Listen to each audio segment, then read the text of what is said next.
Hello, chào tất cả mọi người nhá. Hôm nay là mình sẽ đi làm nương với mọi người.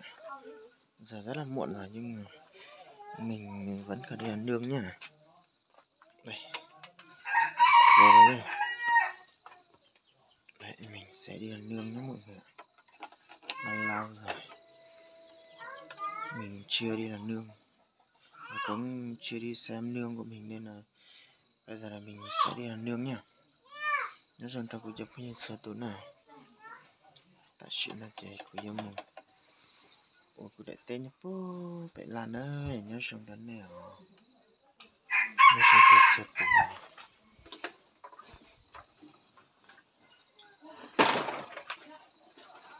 Cái chế một nơi cái xe cái một sao hạt từ giờ nên đây chỉ có tí tầm sai lên đây tại sự nó có những một sai xe té trong này trả lại nè, nên lên thì không chè mà xiên được bé một sai té nữa, được bé té à là lên nó xin nè, nó khâu là lên nó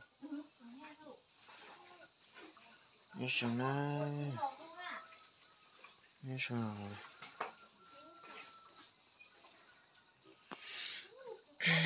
bên đây chỉ tại tôi ô là YouTube tôi tải hết chỉ mới xếp ô lệ nó cho bây giờ nè